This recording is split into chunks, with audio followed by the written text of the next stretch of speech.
You want to get better? You want to self-improve?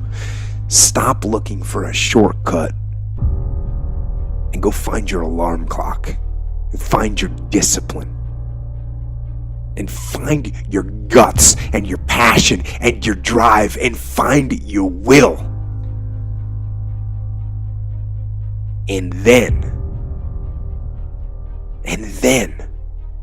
you will find your freedom. They looked at the most successful men and women of the world, and they found that they had like 7, 8 things in common. And one of the things they all had in common was a routine. They are obsessed with their routine.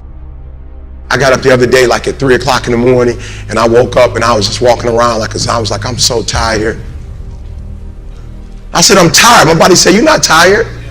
I said, well, why would you say I'm not tired? He said, because you woke up without an alarm clock. You woke yourself up. So if you were tired, your body wouldn't let you get up. If you were tired, your body would make you sleep till 6. What's your motivation? You've got to ask, what drives it? What guides it? What moves it? What's the spirit behind it? What's the reason behind it? What's the purpose behind it? Are you hearing what I'm saying? That's just as critical as the action itself. So the reason why you can't get up at 4 o'clock in the morning is because you don't have that thing that's driving you, that's pushing you to say no to the alarm clock and wake up, no to the snooze button. The first step is the hardest one. Doesn't matter how big that step is, or more important, how small that step is. You gotta do something. You gotta move in the right direction. You are the machine, and you can control the machine. And people ask me, how do I get tougher? Be tougher. They ask me, how can I wake up earlier in the morning? The answer is, wake up earlier in the morning. How can I work out consistently every single day? Work out consistently every single day. How can I stop from eating sugar? Stop eating sugar. You have that ability. You just have to assert it. You have to decide that you're going to be in control and that you are going to do what you want to do. Weakness doesn't get a vote. Laziness, they don't get a vote. Sadness, no vote. Frustration, no vote. Negativity, you don't get a vote. I don't even give my temper a vote. So the next time that you're feeling weak, or you're feeling lazy, or you're feeling soft, or you're feeling emotional, tell them that they don't get a vote. Tell them you are declaring martial law on your mind. You're declaring mind control. And impose what you want on your brain. Impose the discipline and the power and the positivity and the will. And use that mind control to move your life where you want it to be. It's the things I always say. Get stronger, faster, smarter, quicker, friendlier, more helpful, more driven. Don't let your mind control you. Control your mind. A lot of people out there that are constantly trying to improve themselves by looking for the one change. The one change, right? The one change in their life that's gonna make their dreams come true. It isn't one thing. And it isn't 10 things, and it isn't 100 things. It isn't a quick path, and there are no shortcuts. Getting better isn't a hack or a trick or a one change that you need to make. Getting better is a campaign. It's a campaign. It's a daily, a weekly, it's an hourly fight. An incessant fight that doesn't stop against weakness and against temptation and against laziness. It's a campaign of discipline. It's a campaign of hard work and dedication. It's waking up early and going to bed late and grinding out every second in between.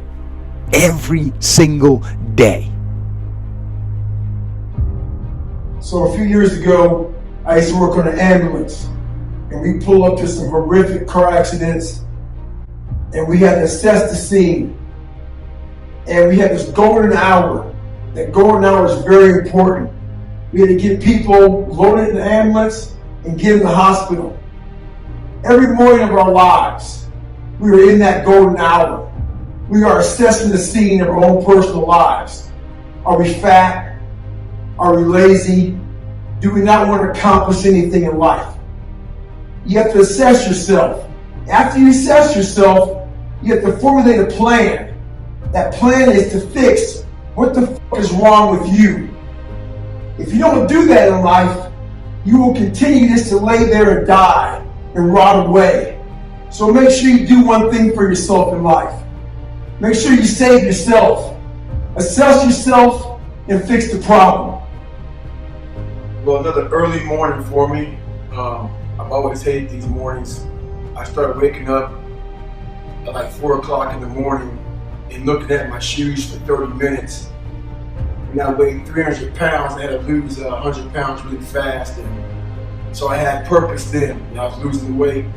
And then purpose was trying to be a Navy SEAL. And then purpose was trying to be an Army Ranger.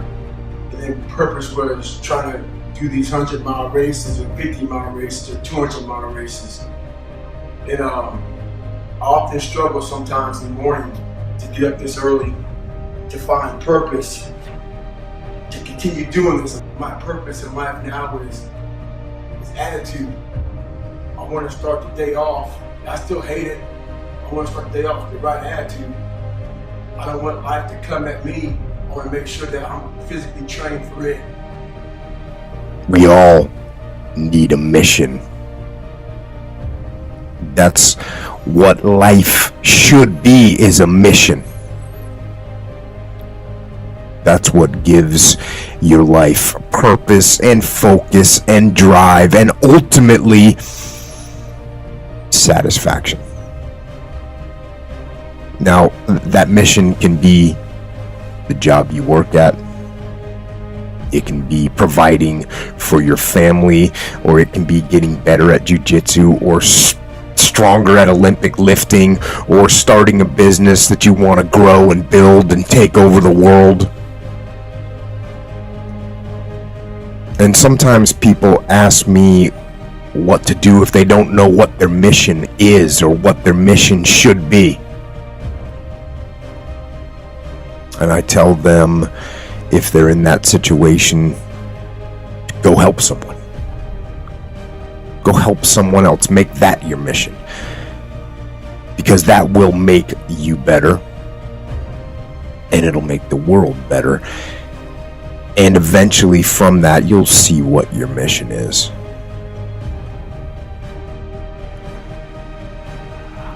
A lot of times I'll be in a 200-mile run or something like that, and I'm all jacked up. Body's broken, mind's broken, spirit's broken. I started to say, what if I can pull this off?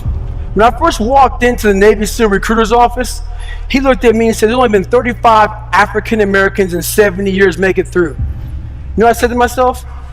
What if I can be the 36th?